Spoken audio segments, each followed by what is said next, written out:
Assalamualaikum warahmatullahi wabarakatuh. Pertama-tama yang saya hormati Ibu Israyati MPD dan teman-teman yang saya kasihi. Kami dari kelompok 6 akan mempresentasikan hasil kerja kelompok kami untuk mata kuliah Bahasa Indonesia yang berjudul Paragraf Bahasa Indonesia. Sebelum masuk ke pembahasan, izinkan saya memperkenalkan anggota kelompok saya. Yang pertama, saya sendiri Muhammad Faris Rahman Afif. Perkenalkan, nama saya Marwan. Perkenalkan, nama saya Muhammad Rifal Fadilah. Perkenalkan, nama saya Rizky Maulana. Saya Yogi Ahmad Fadilah. Perkenalkan, nama saya Seli Aulia. Langsung saja ke pembahasannya. Untuk bagian pertama akan dibacakan oleh Rifal. Di sini saya akan menjelaskan tentang pengertian paragraf. Pengertian paragraf merupakan bagian bab dalam suatu karangan yang biasanya mengandung suatu ide pokok dan penulisannya dimulai dari garis baru. Pengertian paragraf menurut ahli kebahasaan bernama Ramlan merupakan bagian dari sebuah karangan yang di dalamnya terdapat lebih dari satu kalimat yang membahas suatu tema tertentu dengan ide pokok sesuai pengendaliannya. Nah, di sini saya menjelaskan pengertian paragraf menurut para ahli. Saya ambil contoh dari Widya Martaya tahun 1995. Paragraf adalah karangan yang terbentuk dari satu atau lebih pada satu kalimat yang saling berkaitan dan mempunyai satu kalimat utama yang menjiwai seluruh karangannya, dan ada dari Al-Qaeda tahun 1988. Paragraf merupakan inti penuangan ide atau gagasan dalam sebuah karangan. Di dalam paragraf terkandung satu unit ide pokok atau gagasan yang didukung oleh seluruh kalimat dalam karangan di suatu paragraf. Kalimat tersebut baik berupa dari kalimat pengenal, kalimat penjelas, maupun kalimat penutup. Unsur-unsur paragraf. Sebuah paragraf bisa disebut paragraf yang baik kalau di dalamnya terdapat unsur-unsur pembentuk paragraf. Berikut adalah unsur-unsurnya. Yang pertama ada harus berisi kalimat utama paragraf, terus harus berisi kalimat penjelas untuk menguraikan kalimat utama, harus memiliki koherensi, yaitu kesatuan yang dibangun oleh hubungan antar kalimat pembentuk paragraf sehingga paragraf mudah dipahami. Dilanjut dengan harus memiliki kesatuan atau unity, yaitu perpaduan yang kokoh antara gagasan utama dan kalimat pendukung dalam satu paragraf. Dilanjut harus memiliki konjungsi atau penghubung yang digunakan sebagai penyambung kalimat untuk menambahkan keterangan, menyatakan hubungan sebab akibat, atau menyatakan perbandingan dan pertentangan. Terus paragraf harus harmonis, semantis, gramatis, dan normatif. Dan yang terakhir ada paragraf harus lengkap berisi kalimat penjelas yang memadai dan menunjang kalimat pokok. Selanjutnya, struktur paragraf. Struktur paragraf yang baik dan benar dibagi menjadi dua bagian, yaitu kalimat utama dan kalimat penjelas. Kalimat utama.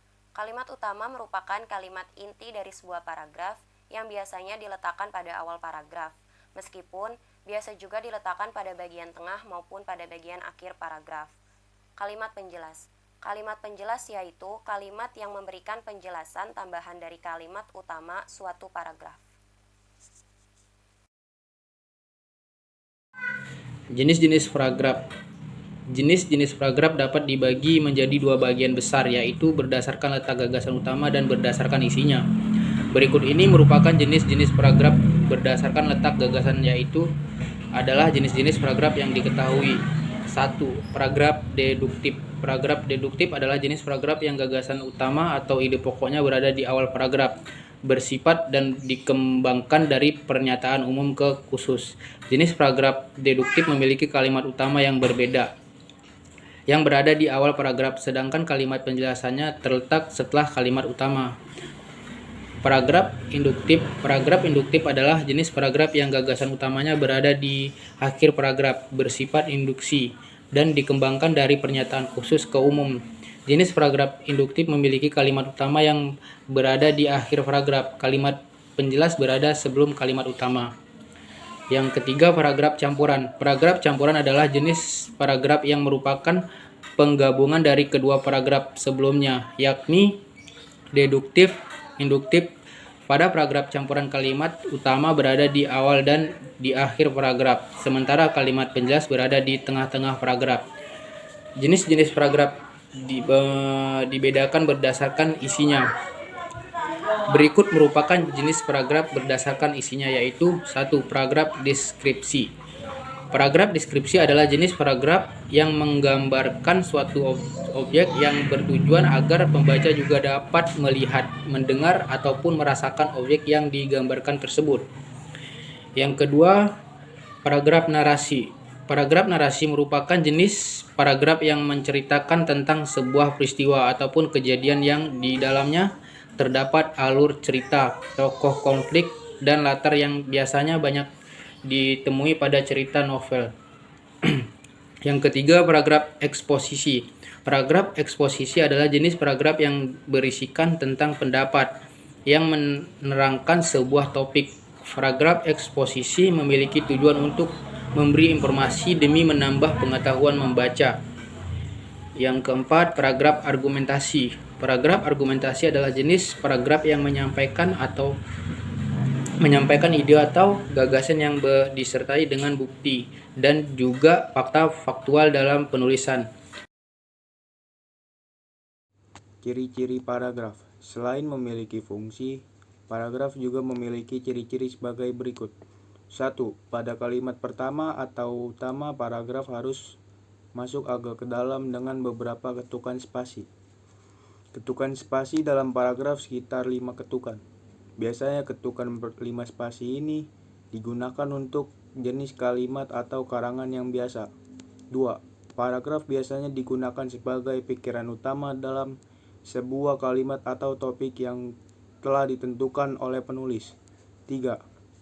Kalimat topik dan kalimat pengembang dalam paragraf memiliki fungsi dalam pemulihan di mana fungsi tersebut dapat menjelaskan atau menerangkan pikiran utama dari penulis dalam menuliskan sebuah karya atau karangan dalam sebuah kalimat topik. 4.